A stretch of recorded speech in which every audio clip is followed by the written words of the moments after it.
Faut que je vous avoue quand même qu'il y a des trucs que j'avais pas très envie de vous révéler. Mais bon, comme on dit, c'est le jeu ma pauvre Lucette. Coucou les chats, ça me fait super plaisir de vous retrouver dans cette nouvelle vidéo. Je sais pas si vous vous souvenez, il y a quelques temps, je vous avais demandé de m'envoyer des vidéos dans lesquelles vous me posez des questions. Alors déjà, merci beaucoup d'avoir joué le jeu. J'ai reçu plein de questions, des questions cool, des questions cool aussi, mais un petit peu plus difficiles à répondre. En tout cas, aujourd'hui, je vais prendre le temps de répondre à chacun d'entre vous. Et on peut dire que finalement, le sujet de cette vidéo, eh bien, c'est vous. Moi, je voulais savoir quel était le péché mignon calorique de notre reine des tartines. Alors ma chère Audrey, j'adore la cuisine italienne, pour moi c'est la base. Et puis sinon le péché ultime, enfin le petit truc que j'adore manger, et j'ai d'ailleurs beaucoup mangé pendant ma grossesse, c'était les Maltesers. Ah oui non, puis aussi j'ai la chance ultime d'avoir un mari qui cuisine divinement bien. C'est vraiment des plats mijotés pendant des heures et... Enfin je pense qu'avec lui je vais finir obèse, mais voilà c'est la vie, hein, en même temps il assume. Moi je sais que toutes les femmes en général dans la vie elles ont toujours une petite passion, quelle qu'elle soit. Mais une fois qu'on devient maman c'est toujours compliqué. C'est quoi toi ta passion? C'était quoi ta passion? Moi c'était les vernis. Oui, les vernis d'ailleurs, je me souviens que tu postais pas mal de trucs sur les vernis Audrey. Moi j'ai pas l'impression d'avoir trop abandonné mes passions et j'espère que personne le fait, c'est important de continuer à faire ce qu'on aime faire. Qu'est-ce que je peux dire? J'ai pas arrêté mes passions. Non, je continue à faire tout ce que j'aime faire. Alors je fais certes moins de shopping, je fais moins la fête aussi. Disons que la passion peut-être que j'avais avant, c'était les voyages, j'en faisais nettement plus. Je partais aussi plus les week-ends comme ça de manière impromptue. Maintenant, il faut un peu plus prévoir les choses, donc c'est peut-être ça qui a changé au niveau des passions. Mais je continue, hein, et il faut continuer ces passions, c'est important. Coucou Valentine, moi je voulais savoir qu'est-ce que tu voulais faire comme métier quand tu étais plus jeune et quel prénom vous auriez choisi pour votre enfant si vous aviez une fille. Voilà, je te fais des bisous. Alors Élise, c'est deux questions en une. Je vais commencer par la première question. Donc qu'est-ce que j'aurais aimé faire quand j'étais petite? Alors, je suis obligée de raconter l'histoire parce que c'est assez drôle. Quand j'avais 4 ans, que je suis arrivée à l'école primaire parce que... non, n'importe quoi. L'école enfantine. On nous demande évidemment qu'est-ce que tu veux faire quand tu seras plus grande, nanana. Et moi, j'avais répondu quelque chose qui avait tellement intrigué la maîtresse d'école qu'elle avait convoqué ma maman parce que je lui avais dit que je voulais être serveuse de bar. Mais j'avais vraiment envie d'être serveuse de bar parce que je connaissais des gens qui faisaient ça et je trouvais ça hyper cool. Et du coup ma mère avait été convoquée pour ça et ça m'avait fait trop marrer. Par contre un petit peu plus tard on m'avait demandé à nouveau ce que je voulais faire quand j'étais grande parce que je me souviens il y avait eu un article dans le Nouvelliste, c'est le journal du Valais, la région d'où je viens, et il y avait eu ma petite photo comme ça avec écrit quand je serai grande j'aimerais être journaliste ou avocate. Voilà ce que je voulais faire. Et puis comment on aurait appelé notre enfant si ça avait été une fille? J'aurais bien aimé garder ça pour moi parce que peut-être qu'un jour on aura une fille. On l'aurait certainement appelée, en tout cas moi j'avais bien envie de l'appeler Alice. Parce que Alice c'est le nom de mon arrière-grande-tante que j'adorais, c'était ma tante Lily, qui était la grande sœur de mon grand-père en fait, et avec qui j'ai beaucoup vécu, enfin elle nous a beaucoup gardé, c'était notre tante Lily chérie. Et quand je suis tombée enceinte, elle était encore en vie et elle est décédée au tout début de ma grossesse, quand je savais pas encore si c'était une fille ou un garçon. Et elle avait 107 ans, tante Lily. Et du coup, en hommage à elle, j'aurais appelé ma fille Alice. Coucou ma Valentine, voici ma question. As-tu une petite anecdote de mère coupable à nous raconter avec Léo? Vas-y, lâche-toi, je t'écoute. Alors Gaëlle, ouais, je pense qu'on a tous une anecdote, enfin plutôt toutes, hein, parce qu'on parle des mamans là, une anecdote de mère indigne. Alors moi je peux penser à plusieurs choses, notamment des fois où il s'est réveillé pendant la nuit, je l'ai entendu se réveiller, mais je sais qu'il était réveillé et puis qu'il avait peut-être envie que je vienne le voir et j'y suis pas allée, je suis restée comme ça, j'ai serré les fesses dans mon lit en me disant peut-être qu'il va se rendormir, peut-être qu'il va se rendormir, et il s'est effectivement rendormi. Sinon évidemment je me serais levée pour aller le voir. Ou la fois où aussi, tu vois, tu te dis j'aime bien cuisiner pour mon enfant, faire des trucs sains tout le temps, la cuisine maison et tout. T'as pas le temps, t'as la flemme, et bah du coup tu lui donnes un petit pot déjà tout fait ou un truc, voilà, tu ouvres un paquet de tortellini et tu lui fais ça. Donc là ouais, je me sens mère indigne. Double question. Avant qu'on tombe enceinte, quand on voit des enfants, on dit généralement « Ah, moi je ferais pas ci avec les miens, ah, moi je ferais pas ça avec les miens, etc. » Est-ce que toi, avec Léo, ça t'est déjà arrivé du coup de faire quelque chose que t'avais pas du tout prévu? Alors Gaëlle, un truc, je me serais toujours dit que je ferais jamais avec mon enfant et que finalement j'ai fait. Ouais, céder à un caprice. Alors je sais qu'il faudrait pas dire caprice, mais clairement, il y a des fois où tu vois qu'il fait quand même exprès un petit peu pour te titiller. Et il y a des fois où voilà, bah j'ai cédé, je lui ai pas tenu tête en lui disant non, je ne te donnerai pas un deuxième biscuit. Et finalement, la crise est telle que j'ai cédé, je lui ai filé un deuxième biscuit et voilà. Je m'étais toujours dit, en voyant des gens dans les magasins, par exemple, avec un enfant qui criait, qui hurlait, qui se roulait par terre, qui finalement décidait d'acheter la Barbie, que je ne ferais jamais ça, finalement, je fais un petit peu ça parfois, ouais. Hello Valentine, alors moi j'ai 3 questions pour toi. La première c'est que penses-tu de cette nouvelle tendance no make-up? Voilà, est-ce que tu serais capable de sortir de chez toi tous les jours sans maquillage? Sans maquillage.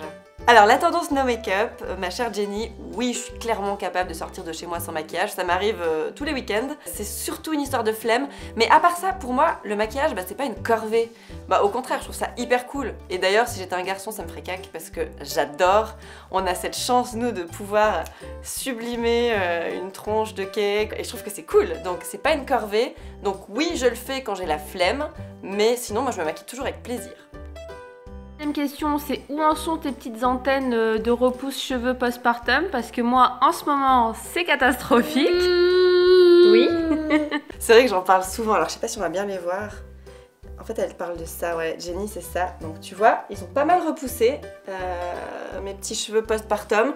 Faut dire que quand on est enceinte, on chope une chevelure de ouf. C'est vraiment, c'est trop bien, t'as plein de cheveux, plein de volume, plein de vie et tout. Sauf que après t'accouches et 3 mois plus tard à peu près, c'est un petit peu la redescente des hormones. Et en même temps que tes hormones retombent, tes cheveux aussi ils tombent. Donc voilà, tu perds plein de cheveux et après ça repousse par petites poufs, par petites poignées je voulais dire. Et t'as des espèces d'antennes super moches. Donc quand tu les as en bas les cheveux ça va, mais dès que t'essayes de les attacher, c'est la catastrophe. Ça ne va pas du tout. Donc on peut dire que 17 mois après la naissance de mon fils, ça ne va toujours pas. Et la troisième question, c'est sur l'exposition de Léo sur Instagram. Je voulais savoir pourquoi finalement tu as décidé de le montrer, parce qu'au tout début, quand il est né, tu ne le montrais pas. C'est vrai. J'ai décidé de le montrer, ça s'est fait petit à petit. Au début, je voulais vraiment pas le montrer.